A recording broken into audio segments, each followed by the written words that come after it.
চাইলাম, যদি আমার ফাঁসি হয় সেই ফাঁসির মঞ্চে আমি সামনে দাঁড়াইতে রাজি, কিন্তু আমার সন্তানের রক্ত দেখতে আমি রাজি না।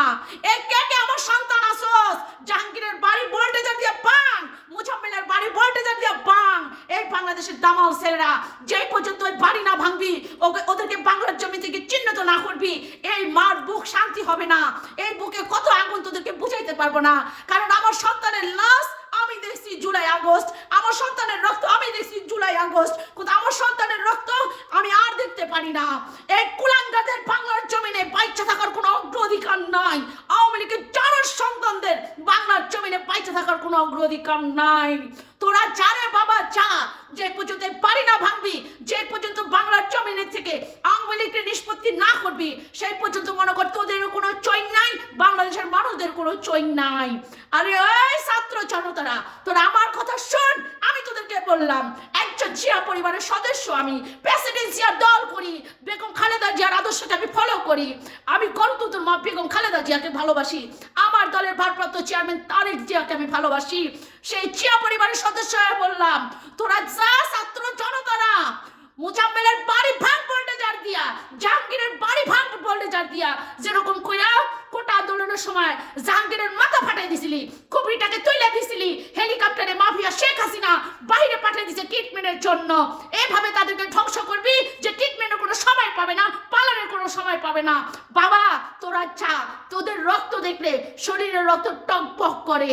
আমার বাংলাদেশ থেকে আমার কোনো সন্তান, কোনো ভাই আমি হারাইতে চাই না। একটা সরকার গেছে, কোন সরকার আসবে না আসবে সেটা কোনো ম্যাটার না।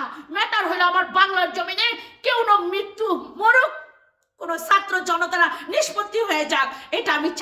গাজীপুরে যে মর্মান্তিক ঘটনা ঘটে গেল ছাত্রদের সাথে, পুলিশ প্রশাসন আসতে এত দেরি হইল কেন?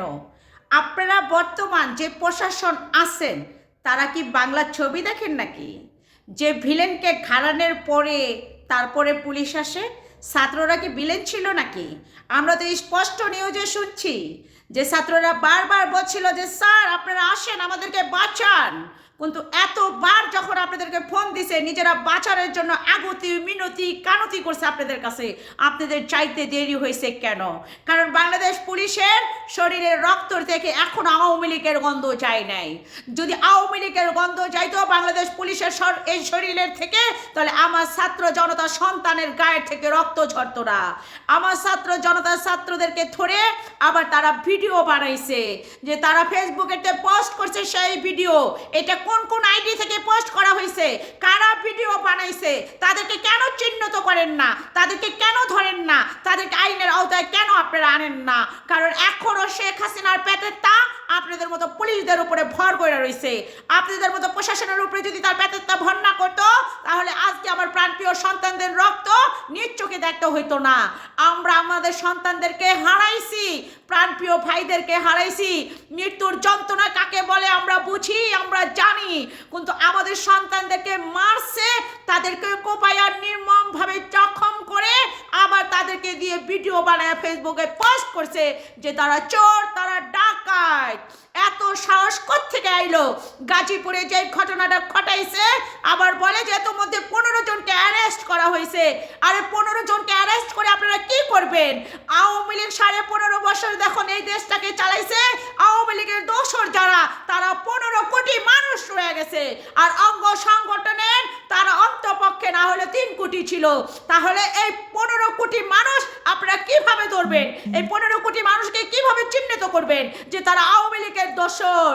আপনাদের ধার দিয়ে ঘুরে তারা বর্তমান দরবেশ বাবা হয়ে গেছে। পুরুষ জাতিরা দাড়ি রেখে দরবেশ বাবা হয়ে গেছে, ডাইনে বামে আনাচে কানাচে ঘুরে তাদেরকে আপনারা চিনতে পারেন না। মহিলারা ফরেজগার মহিলা হয়ে গেছে। যারা যুব মহিলা লীগ করতো তারা পুরুষদের কান্দের উপরে যায় পড়তো, তারা পুরুষদের গায়ের উপরে ঢেইলা পড়তো, পুরুষদেরকে বেজ্জতি বলে কথা বলতো, পুরুষদেরকে অহরে রহরে ব্যাচ্যুতি করতো বাংলার জমিনের যুব মহিলা লীগ যারা, তারা এখন বোরখা পরে ঘুরে। আপনারা চিনবেন কি করে? কারণ আপনাদের আওয়ামী লীগের দোসর যারা, তারা হয়েছে দরবেশ বাবা, আর আওয়ামী লীগের দোষী নারী যারা, তারা হয়ে গেছে ফরজগার নারী। আরে ভাই, বাংলার জমিনে কত কিছু দেখবো, আল্লাহ দেখাইছে আরো দেখবো, কিন্তু এই জিনিস তো দেখতে চাই নাই যে আমার সন্তানের মাথার ভিতরে কোপ দিয়ে ফলনের ভিতরে ফালাইয়া রাখছে, ডাকাইত বলে তাকে চিহ্নিত করছে, ডাকাইত বলে তাদেরকে ধুলাই দেওয়া হয়েছে। এই জিনিস তো আমরা দেখতে চাই নাই। আমরা দেখতে চাইছি আমাদের বাংলাদেশ, প্রাণপ্রিয় বাংলাদেশ, শান্তিপ্রিয় বাংলাদেশ। যেই সরকার বাংলার জমি থেকে চলে যেতে পারে, সেই সন্তানের কুলাঙ্গার সন্তানরা কিভাবে আমরা বলতে পারে যে হাসিনার ভয় নাই, রাজপথ ছাড়ি নাই?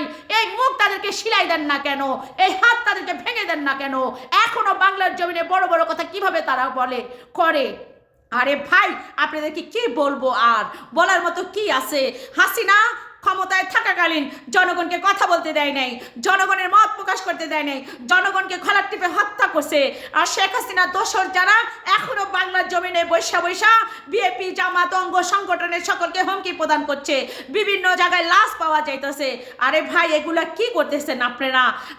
বাংলাদেশে যে 15 কোটি মানুষ আওয়ামী লীগ করে, তাদেরকে আপনাদেরকে ধরতে বলি নাই, তাদেরকে আপনাদেরকে মারতে বলি নাই। যারা আওয়ামী লীগের দোসর, তাদের জন্য টিকা তৈরি করেন। তাদেরকে যদি টিকা দিয়ে এই ধরনের ভাইরাসদেরকে না মারেন, তাহলে দেখবেন বাংলার জমিনে একজন করে তারা নাই করে ফেলবে। আজকে হয়তো বা অমুকে আছে তমকে নাই, কালকে হয়তো বা অমুকে আছে তমকে নাই। কিন্তু গাজীপুরের ঘটনায় আমি তীব্র নিন্দা জানাই। এই আমার প্রাণপ্রিয় সন্তানগুলা, এই বাড়িঘরগুলা ভাঙচুর করছস, বোল্টেজার দিয়া গাজীপুরের বাড়িগুলো ভাঙ। যদি তোরা বাপের সন্তান হয়ে থাকোস, তোদের গায়ে যেভাবে হাত দিছে, একজন মা হিসাবে আমি বলতেছি, আমি তোদের মা হয়ে সন্তানদেরকে হুকুম দিলাম, এই ছাত্র জনতা গাজীপুরে জাহাঙ্গীরের বাড়ি ভাঙ, গাজীপুরে যায় মুজাম্মেলের বাড়ি ভাঙ, বোল্টেজার দিয়া উড়াইয়া দে। আমার মতো শাইনুর যদি মারাও যায় না, তারপরে তোদের মতো ছাত্র জনতার যদি চোখের ভিতরে দেখি, মুখের ভিতরে দেখি সুখের হাসি, তাহলে এই কলিজার ভিতরে শান্তি পাই।